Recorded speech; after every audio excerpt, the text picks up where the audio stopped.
बातमी आहे माजी राज्यसभा खासदार व सध्याचे भाजपचे प्रदेश उपाध्यक्ष अमर साबळे यांच्या वाढदिवस अभिष्ट चिंतन सोहळ्याची। माजी राज्यसभा खासदार व भाजपचे प्रदेश उपाध्यक्ष अमर साबळे यांच्या वाढदिवसानिमित्ताने विविध सामाजिक आणि धार्मिक कार्यक्रमांचे आयोजन करण्यात आले। या निमित्ताने यशवंतराव चव्हाण हॉस्पिटल येथे फळांचे वाटप करण्यात आले। तसेच संत तुकाराम नगर येथे श्रमिक आघाडीच्या वतीने अभिष्ट चिंतन सोहळा आयोजित करण्यात आला होता। यावेळी आमदार शंकर जगताप, माजी नगरसेवक, भाजप कार्यकर्ते व नागरिक मोठ्या संख्येने उपस्थित होते। पाहुयात।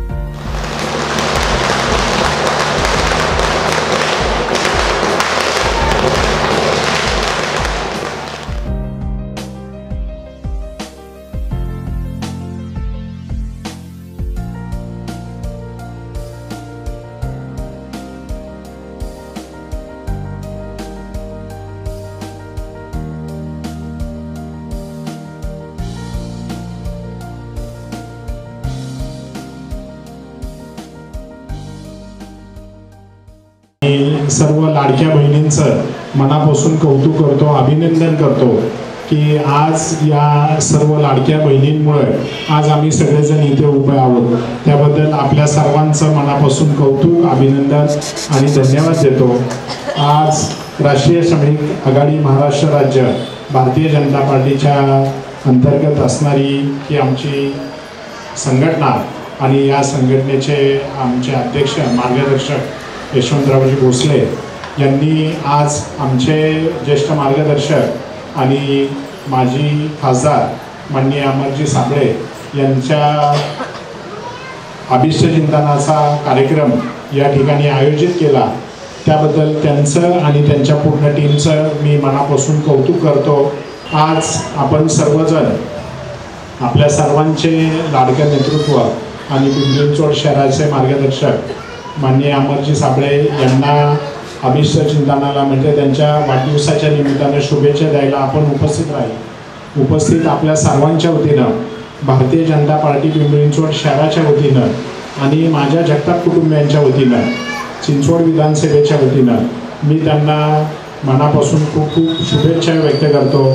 आज जगद्गुरू संत तुकाराम महाराजांच्या पदस्पर्शाने पावन झालेल्या अशा या पुण्यभूमीमध्ये आणि खुद्द संत तुकाराम महाराजांच्या मंदिरात आज आपण या अभिष्ट चिंतनाचा कार्यक्रम आहे। तर जगद्गुरूंच्या चरणी प्रार्थना करतो की त्यांना निरोगी दीर्घ आयुष्य लाभो, त्यांच्या सगळ्या आशा आकांक्षा पूर्ण होत, त्यांच्या हातून त्यांच्या घराची, त्यांच्या कुटुंबाची, त्यांच्या समाजाची, आपल्या राज्याची आणि देशाची आणि मातृभूमीची सेवा घडो अशीच त्यांना या शुभेच्छा वाढदिवसाच्या निमित्तानं शुभेच्छा आणि सदिच्छा व्यक्त करतो। अमरजींचा इतिहास बऱ्यापैकी सगळ्यांना माहिती आहे की एक गरीब घरातून आलेला, बारामती सारख्या तालुक्यातून आलेला एक तरुण पिंपरी चिंचवड शहरामध्ये येऊन आपलं स्वतःचं अस्तित्व निर्माण करतो आणि फक्त सामाजिक नाही तर राजकीय अस्तित्व स्वतः निर्माण करतो। मग त्याच्यामध्ये त्यांना नेहमी साथ देणारे स्वर्गवासी आमच्या सर्वांचे नेते गोपीनाथजी मुंडे साहेब असतील, त्याचप्रमाणे भारतीय जनता पार्टीचे सर्व नेते असतील, या सर्वांच्या मदतीच्या जोरावर आणि त्यांच्या सर्व मार्गदर्शनाखाली आज अमरजी साबळे इथपर्यंत पोहोचले। निश्चितच त्यांचं कष्ट, त्यांची काम करण्याची जिद्द, समाजाच्या प्रती असणारं त्यांचं प्रेम आणि आम जनतेप्रती असणारं त्यांचं हे प्रेम हे असंच यापुढे सदैव चालू राहावं अशीच सदिच्छा आणि शुभेच्छा या त्यांच्या वाढदिवसाच्या निमित्तानं मी देतो। खरं तर मी शुभेच्छा देणं एवढं मी त्यांच्या एवढा मोठा नाही आहे, पण उपस्थित आपल्या सगळ्यांच्या वतीनं मी त्यांना त्या शुभेच्छा देतो। आणि मला त्यांचं भाषण जास्त ऐकायला मिळालं नाही, पण यशवंतरावांनी सांगितलं की खरोखरच त्यांच्या जुन्या जखमांवर त्यांनी मलम भरण्याचं काम केलं। तर निश्चितच तुम्ही यशवंतराव काळजी करू नका, चांगल्या डॉक्टरांनी मलम भरलेला आहे आता, त्याच्यामुळे ह्या जखमा आता परत उद्भवणार नाहीये। आणि आज तुम्ही जर पाहिलं तर भारतीय जनता पार्टीची सगळी टीम पूर्ण इथं आहे, म्हणजे स्वतः अध्यक्ष मी आहे, उपाध्यक्ष राजाभाऊ आहे आणि स्वतः प्रदेशाचे उपाध्यक्ष पण इथं आहेत आणि कार्याध्यक्ष पण आहेत, महामंत्री आहेत, त्याच्यामुळे तुम्ही काळजी करू नका. राजकीय पुनर्वसन हे जे तुम्हाला लक्ष्मण भाऊंनी दिलेला शब्द आहे तो पूर्ण करण्याची जबाबदारी मंचकाची आहे. निश्चितच तुमचं मार्गदर्शन, तुम्ही जे आत्तापर्यंत तुम्ही जे काही माइलस्टोन म्हणजे तुमचे जे खुणा आहेत त्या खुणा निश्चितच आमच्यासाठी ह्या एक प्रेरणादायी असणार आहेत. त्याच्यातनं आम्हाला शिकण्यासारखं मिळणार आहे. तर निश्चितच यशवंत भाऊ आणि अमरजी या तुमची प्रेरणा आणि तुम्ही केलेले कष्ट, तुम्ही तुमचे जनतेच्या प्रती असलेलं प्रेम याच्या जोरावर जे तुम्ही आत्तापर्यंत पोहोचलात त्याच पद्धतीचं काम या पुढील काळामध्ये आम्ही करू, अशीच या वाढदिवसाच्या निमित्तानं तुम्हाला सदिच्छा आणि शुभेच्छा देतो. तर ज्यांचा वाढदिवस या ठिकाणी यशवंत भाऊंनी करण्याचं धाडस करून मोठ्या प्रमाणावर केलं. खरं ते नेतृत्वच असं आहे, कारण आम्ही सर्वांनी जसं प्रत्येकाने प्रत्येकाच्या अनुभवातून सांगितलेलं आहे. भोरशो शेठनी सांगितलं आहे, भाऊजींनी सांगितलं, यशवंत भाऊंनी सांगितलं. मी माझा अनुभव शेअर करतो. यशवंत भाऊ मी 2014 पासून खरं तर भारतीय जनता पार्टीवर आलो आणि 2016 ज्यावेळेस त्याच्यानंतर राज्यसभेवरती आदरणीय आपले खासदार अमरजी साबळे गेल्यानंतर माझ्या पिंपळे सौदागरचा सगळ्यात मोठा विषय होता, एक रोड होता, तो डिफेन्स एरियामध्ये होता. रक्षक रोडसाठी मला स्वर्गीय लक्ष्मणभाऊ जगताप आणि मला साथ द्यायचं काम कोणी केलं असेल तर अमरदादांनी. कित्येक वेळा आम्ही दिल्लीमध्ये गेलो, पण तुमच्याबरोबर तुम्हाला तर फक्त मुख्यमंत्र्यांपर्यंत अमरदादांनी नेलं. माझ्यासारख्या कार्यकर्त्याला आपले आमदार सांगत त्या त्यावेळेस भाऊ पण रेडी असायचे.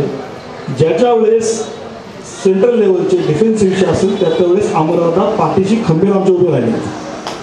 नुसते पाठीशी खंबीर उभे राहिले, त्या कामाचा पाठपुरावा करून पूर्ण करण्याचा प्रयत्न अमरदादांनी केला.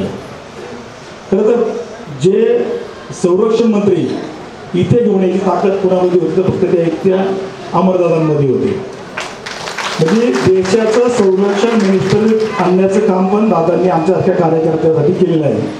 तर यशवंत भाऊ तुम्ही जे बोलले, तुम्ही जे आम्हाला सांगितलं की आत्तापर्यंत आमच्या काही गोष्टी मान्य झाल्या नाही, मी तुमच्या सर्व लोकांच्या साक्षीने सांगतो, यशवंत भाऊ आमचे 4 आमदार असतील, अमरदादा असतील, आम्ही सर्वच मंडळी तुमच्या पाठीशी आहोत. आणि हे आपलं सरकार आहे. आत्ता मी तुम्हाला सांगतो, आत्ताचं जे सरकार आहे यशवंत भाऊ ते आपलं सरकार आहे. इथून मागचंही सरकार आपलंच होतं, पण जी पॉवर पाहिजे ना हे राज्याचे मुख्यमंत्री देवेंद्र भाऊमध्ये आहे. तुम्हाला मी या ठिकाणी ग्वाही देतो की आपण 1 महिन्याच्या आतमध्ये आपले जे काही विषय असेल ते आम्ही सांगण्याचा प्रयत्न देवापर्यंत करू. ज्यावेळेस देवेंद्र भाऊ इथे येतील त्यावेळेस तुमचा शब्द असू द्या की 25,000 लोकांचा समेकागडी मेळावा तुम्ही घ्या.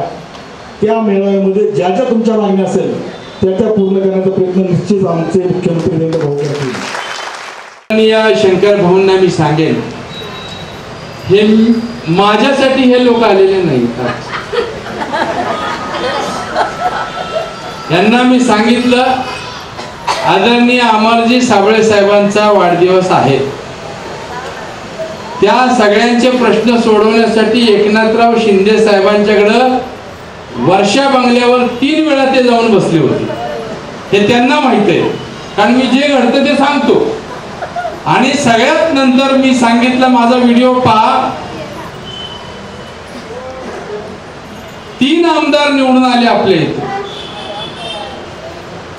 खरं सांगू, आज भारतीय जनता पार्टीच्या कमळाच्या चिन्हावर मी या भागातून निवडणूक भाऊ लढलो आणि पक्षामध्ये 10 वर्षापूर्वी आलो. तेच मुळात लक्ष्मण भाऊ जगताप, मी आल्यालाच सांगितलं, भाऊंचा आग्रह होता तू इकडे ये, इथलं लोन शहरभर पसरवायचं नसेल तर बांध म्हणून तू इथं उभा राहा. तू उभा राहिला तर इथलं लोन बाहेर पडत नाही. महापालिका भाजपच्या हातामध्ये येते, बाकी माझ्यावर सोड सगळं. आज दुर्दैवानं असं झालं की भाऊ नाही. अमरजी साबळे साहेबांनी आम्हाला हातभार लावला. मोरेश्वरांनी सुद्धा मला 2-3 वेळा सांगितलं की आपण जाऊ वरती. भाऊ गेल्यानंतर मी शंकर भाऊंना भेटलो. त्या अध्यक्षही नव्हते. शंकर भाऊंना देखील मी आमच्या सर्व श्रमिकांची खंत सांगितली. म्हणलं भाऊ, एकदा फक्त मला देवेंद्रजी फडणवीस साहेबांना भेटायचंय, कारण माझा प्रवेश देवेंद्र फडणवीस साहेबांनी गळ्यामध्ये कमळाची मफलर घालून केली आणि आम्ही तुमच्या पाठीशी उभे राहू असं मला नागपुरात सांगितलं. भाऊ म्हणले काळजी करू नको, देवा भाऊ उभा आहे तुझ्या पाठीशी, आता टेन्शन घेऊ नको असं सांगितलं. 9-10 वर्ष झाली. आदरणीय अध्यक्ष महोदय, अजून काय देवा भाऊ पर्यंत मी पोहोचू शकलो नाही. त्यांनी प्रयत्न केले आदरणीय साबळे साहेबांनी. आपण पण मला आमदार नव्हता, अध्यक्षही नव्हता, तेव्हा तुम्ही मला सांगितलं पाठीवर हात टाकून, लक्ष्मण भाऊंनी दिलेला शब्द भाऊ मी पूर्ण करीन आणि मी तुमच्या श्रमिकांचे प्रश्न सोडवीन. आज भाऊंच्या आशीर्वादाने आणि जनतेच्या सर्वांच्या सहकार्यानं, सर्व जनतेच्या आशीर्वादानं आमच्या सर्वांच्या मनातली इच्छा पूर्ण झाली. आपण आमदार झालात. आता भाऊ जसं लोकनेते झाले तसंच आपणही लोकनेते व्हावं. आदरणीय अमरजी साबळे साहेबांनी ज्या पद्धतीने 3 वेळा एकनाथ शिंदे साहेबांच्याकडे आम्हाला नेलं, तसं आता आपल्याला विनंती आहे. खरोखर राजू दुर्गे साहेब तुम्ही म्हणला, पण मी सांगू का, तब्बल 39 वर्ष उपोषण, आंदोलन, कोर्ट कचेऱ्या, स्वतःचे पैसे घाण ठेवून, सगळं टाकून, सोनं नाणं घाण ठेवून एवढे वर्ष मी लढाया 117 केसेस लढतो. 117 केसेस. आता ह्यांना सगळ्यांना माहित आहे हायकोर्टात वर जा खाली या, वर जा खाली या, एखादी केस जिंकतो काय हारतो, लढाई लढत राहतोय. मी वरवर सांगत नाही, आता खरोखर सांगतो. मी हे चक्रा मारून थकलोय. आदरणीय आमदार साहेब, आता आम्हाला कुठंतरी आयुष्यात वाटतं की ह्यातले जवळजवळ अनेक कामगार कोविडच्या कालखंडामध्ये नंतर काही प्रतीक्षेत मेले. ही फक्त एक प्रतिनिधित्व हे कामगार आहेत, पण महाराष्ट्रातल्या लाखो कामगारांची एक व्यथा आहे. त्यांना आज नेता कुणी नाही, त्यांना सरकार नाही. आवाज हा उद्योगपतींचा निश्चित ऐकला पाहिजे. उद्योग जगले तर कामगार जगणार आहे, परंतु ज्या कामगाराच्या घामावरती, कष्टावरती महापालिकांचं आरोग्य चांगलं आहे, इंडस्ट्री मोठी होती आहे, मेट्रो धावती आहे, मोठमोठे उद्योग या देशामध्ये चालत आहेत, आर्थिक सत्ता भारत झालेला आहे, त्या श्रमिकाला मात्र तुम्ही विसरू नका एवढं मी सांगेन आणि त्यांचं नेतृत्व करा असंही मी सांगेन. खरं दादांचा आमचा परिचय 2009 मध्ये झाला. त्यावेळेस मी मोरेश्वर, राजू दुर्गे, सदाशिवराव खाडे सर अशा मी एकत्र होतो आणि दादांचं आमदारकीचं फायनल झालं आणि दादांना पहिल्यांदा आपल्याला हा अवॉर्ड मिळाला. आम्ही दादा 2009ला इलेक्शनला उभे राहिले. तसं पाहिलं तर भाऊ इथं फार वर्चस्व नव्हतं भारतीय जनता पार्टीचं. इथं खऱ्या अर्थाने वर्चस्व होतं आजी दादा राष्ट्रवादी काँग्रेसचं, पण तरी पण आम्ही फार थोड्या मताने हारलो आणि 1-2 महिने आधी तयारी केली आणि मला वाटतं 4-4.5 हजार मतांनी आम्हाला असा निसटता पराभव झाला. आम्हाला फार दुःख झालं. पण नेता कसा असावा तर अमर साबळेसारखा असावा हे मी 2 मिनिटात तुम्हाला सांगणार आहे.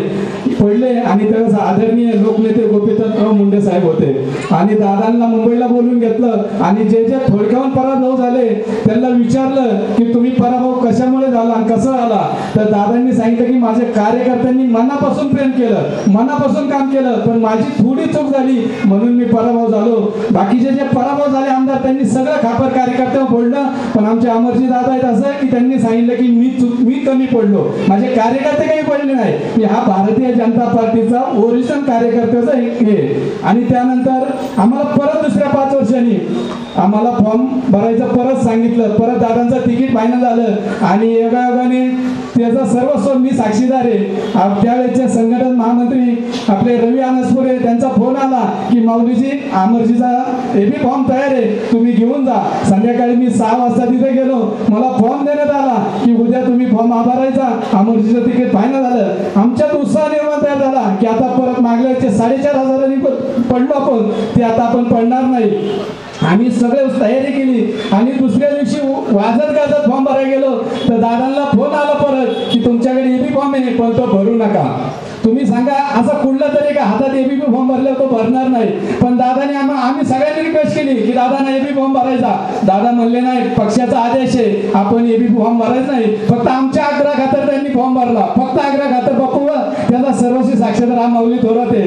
आणि आमच्या समोर RPIला ते तिकीट दिलं आणि दादांना आम्ही रिटर्न आलो। आमच्या सगळ्यांचे मार्गदर्शक नेते, भारतीय जनता पार्टीचे महाराष्ट्र प्रदेशाचे उपाध्यक्ष व राज्यसभेमध्ये ज्यांनी प्रमुख म्हणून ज्यांनी काम पाहिलं, म्हणजे देशाचे गृहमंत्री अमित शहा यांना जर व्हीप बदवायचा असेल तर तो व्हीप अमरजी बदवायचे, असे राज्यसभेचे माजी खासदार आदरणीय अमरजी साबळे यांच्या वाढदिवसानिमित्त आज राष्ट्रीय श्रमिक आघाडीचे संस्थापक अध्यक्ष आदरणीय यशवंतभाऊ भोसले यांनी आयोजित केलेल्या या कार्यक्रमाच्या निमित्ताने व्यासपीठावरती उपस्थित शहराचे कार्यकारी अध्यक्ष आदरणीय शत्रुबापू काटे व सर्व सन्माननीय व्यासपीठ आदरणीय शेवडे काका,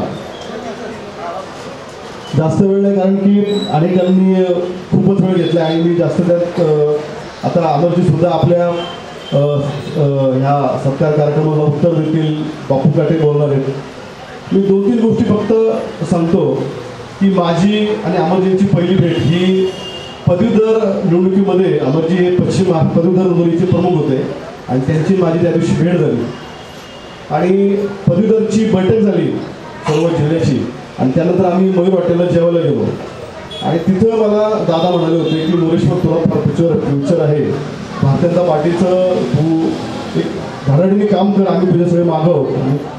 2007 पासून मला वाटतं सदस्य नोंदणीला प्रारंभ झाला होता महानगरपालिकेच्या निवडणुकीनंतर आणि अशी गेली 18 वर्षापासून माझी आणि अमरजींचे अतिशय घरोब्याचे संबंध आहेत। दादांची पहिली निवडणूक ही आम्ही ज्या पद्धतीने लढलो या पिंपरी विधानसभेमध्ये की वर्षानुवर्षे काम करणारे राष्ट्रवादीचे कार्यकर्ते सुद्धा हैराण झाले होते की ज्यावेळेस रिझल्ट आला आणि दादांना 55,000पेक्षा जास्त मतं मिळाली आणि अगदी थोडक्यामध्ये दादांचा पराभव झाला होता। माऊलींनी तो सर्व किस्सा सांगितला आहे। या 2014 मध्ये मोदीजींचं सरकार जेव्हा दिल्लीत बसलं आणि अमरजींचं विधानसभेचं तिकीट कट झालं, दादांनी त्यावेळेस जो संयम दाखवला आणि त्याचं भारतीय जनता पार्टी त्यांना फळ दिलं आणि ते राज्यसभेचे खासदार झाले आणि दादांना खूप जबाबदाऱ्या मिळाल्या, संपूर्ण देशभरामध्ये अनेक जबाबदाऱ्या मिळाल्या।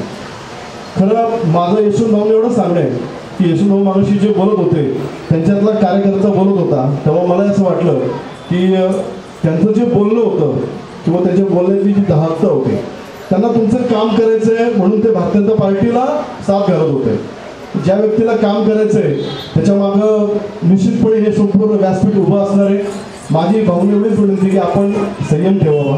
भारतीय जनता पार्टीमध्ये मी 12 वर्ष काम केल्यानंतर मी युवा मोर्चाचा अध्यक्ष झालो, 17 वर्ष काम केल्यानंतर नगरसेवक झालो। तर तुम्हाला प्रचंड ताकद भारतीय जनता पार्टी देईल, मला हे सर्व या व्यासपीठाच्या माध्यमातून आपल्याला सांगायचं आहे। मी बापू काट्यांनी दादांच्या अधिक वेळ न घेता मी आदरणीय अमरजी साबळे यांना वाढदिवसानिमित्त शुभेच्छा देतो व त्यांना उदंड निरोगी आयुष्य लाभो अशी श्री मोरे गोसावींच्या चरणी प्रार्थना करतो, तुकोबांच्या चरणी प्रार्थना करतो आणि माझ्या वाणीला पुढे विराम देतो। धन्यवाद। आपला सर्वांचा आशीर्वाद हीच माझ्या आयुष्याची पुंजी आहे आणि याच आशीर्वादाच्या जोरावर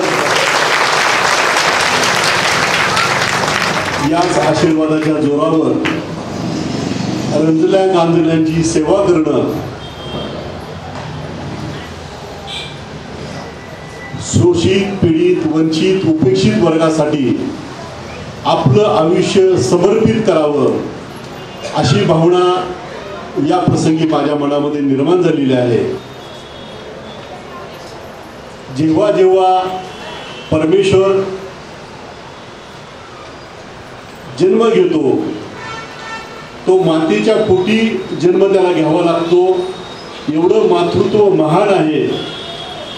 अशा मातृशक्तीच्या साक्षीने मी आज व्यासपीठावरून माननीय यशवंत भाऊंना आश्वासित करतो की तुम्ही या श्रमिकांसाठी आयुष्यभर झुंज दिलेली आहे, कष्ट घेतलेले आहेत, त्यांच्या न्याय हक्कासाठी लढण्याचा प्रयत्न केलेला आहे.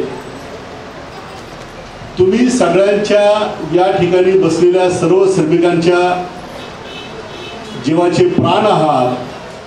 त्यामुळे तुम्हाला या ठिकाणी उपोषण करण्याची पाळी आम्ही येऊ देणार नाही.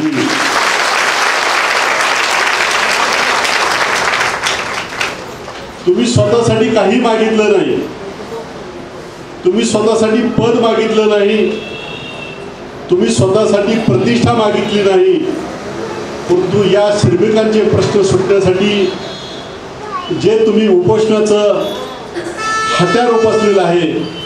मी व्यासपीठावर भारतीय जनता पार्टीच्या सर्व नेत्यांच्या वतीनं आपल्याला नम्र आवाहन करतो की इथून पुढे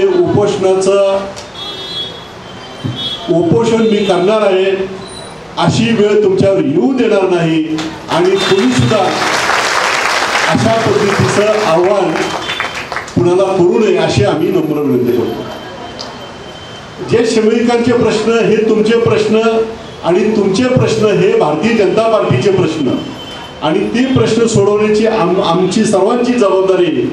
त्यामुळे आपण यापूर्वी माननीय मुख्यमंत्र्यांना आपल्या प्रश्नासाठी आम्ही भेटलेलो आहोत. आपल्या प्रश्नासाठी नवीन कामगार मंत्री त्यांना आम्ही भेटलेलो आहोत. आपल्या मागण्या ऐकून घेण्यासाठी महाराष्ट्राच्या कामगार मंत्र्यांनी या ठिकाणी यावं असंही आम्ही ठरवलेलं आहे. आणि एवढ्या या महिना अखेरपर्यंत आपले सर्व कामगारांचे प्रश्न ऐकण्यासाठी महाराष्ट्राचे कामगार मंत्री फुंडकर साहेब या ठिकाणी येणार आहेत. आपले प्रश्न ऐकून घेणार आहेत आणि आपले सर्वांचे प्रश्न हे माननीय मुख्यमंत्र्यापर्यंत महाराष्ट्राचे कामगार मंत्री फुंडकर साहेब आपले घेऊन जाणार आहेत. त्यामुळे आम्ही तर आपल्या सोबत आहोतच, परंतु महाराष्ट्राचे कामगार मंत्री सुद्धा आपल्या सोबत राहणार आहेत आणि आपले प्रश्न माननीय मुख्यमंत्र्यांसमोर मांडणार आहेत. आणि जे प्रश्न सुटणं शक्य आहे, सोडवलेच पाहिजेत, ते माननीय मुख्यमंत्र्यांना आम्ही आग्रह करणार आहोत. हे कामगारांचे प्रश्न आहेत, हे श्रमिकांचे प्रश्न आहेत, ते आपल्याला सोडवले पाहिजेत. आणि संत तुकाराम नगरमध्ये या ठिकाणी संपूर्ण पिंपरी चिंचवड शहरातून श्रमिक आलेले आहेत. या ठिकाणी संत तुकाराम नगर मधील रहिवासी सुद्धा या ठिकाणी आलेले आहेत. 300 स्क्वेअर फूटच्या घरामध्ये त्यांनी आयुष्य काढलेले आहेत. ती घराची परिस्थिती, काही काही घरामध्ये टॉयलेटचं पाणी, बोहेरी गटार अशी त्या घरामध्ये आहे. आणि 300 स्क्वेअर फूटच्या घरामध्ये त्यांनी आपला प्रपंच थाटलेला आहे. कुठल्या वाईट परिस्थितीमध्ये ते जीवन जगतात, तरी सुद्धा त्यांनी मुलं बाळं मोठी केली, मुलं बाळांना शिकवलं, मुलं बाळं सर्व्हिसला लागलेले आहेत, परंतु त्यांचे प्रश्न काही सुटलेले नाही. ते प्रश्न सुटावेत याच्यासाठी तुम्ही प्रामाणिकपणे किती प्रयत्न केला याचाही मी साक्षीदार आहे.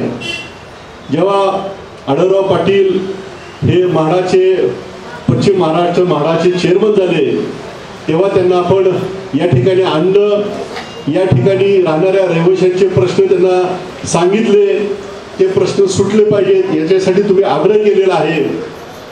आणि मला सांगायला आनंद वाटतो की या आपल्या सरकारमध्ये आढळराव दादांनी सुद्धा चांगली भूमिका घेतली. यशवंत भाऊ, तुम्ही मांडलेले प्रश्न हे खरं आहे, ते सोडवलं पाहिजे हे त्यांनाही पटलेलं आहे. आणि म्हणून तुम्हाला सोसायटी बनवण्याची त्यांनी सूचना केली आणि त्या सोसायटीला प्रचंड प्रतिसाद मिळालेला आहे आणि त्या प्रतिसादातून आता सोसायटीची निर्मिती होईल आणि सोसायटीच्या माध्यमातून म्हाडाच्या माध्यमातून आपल्याला चांगली घरं या ठिकाणी मिळणार आहे. या पिंपरी चिंचवड शहरामध्ये आहेत. मग 5 आमदार पिंपरी चिंचवड शहरामध्ये आपल्या विचाराचे असतील तर ह्या शिवलिकांचे प्रश्न का सुटत नाही हा खरा प्रश्न आहे आणि तो प्रश्न सोडवण्यासाठी आपण सर्वजण संघटित होऊन एकमताने एक दिलाने ह्या श्रमिकांच्या पाठीशी राहूया. ह्या श्रमिकांचे प्रश्न सुटले तरच बहुजनांचं हित आणि बहुजनांचं कल्याण होणार आहे. मी संत तुकाराम महाराजांच्या चरणी प्रार्थना करतो की यशवंत भाऊंनी जी खंत व्यक्त केलेली आहे, जे श्रमिकांचे प्रश्न व्यक्त केलेले आहेत, हे प्रश्न सर्व महाराष्ट्राच्या सरकारने सोडवावेत. त्यांना सोडवण्यासाठी सुबुद्धी मिळावी आणि या व्यासपीठावर बसणाऱ्या सर्व नेत्यांची साथ मिळावी अशी अपेक्षा व्यक्त करतो. माझ्या वाढदिवसाच्या निमित्ताने आपण सर्वांनी मला आशीर्वाद दिला, माझी जगण्याची ऊर्जा वाढवली, माझी जगण्यावर श्रद्धा वाढवली, त्याबद्दल आपल्या सर्वांचे आभार व्यक्त करतो आणि माझ्या वाणीला विराम देतो. जय हिंद.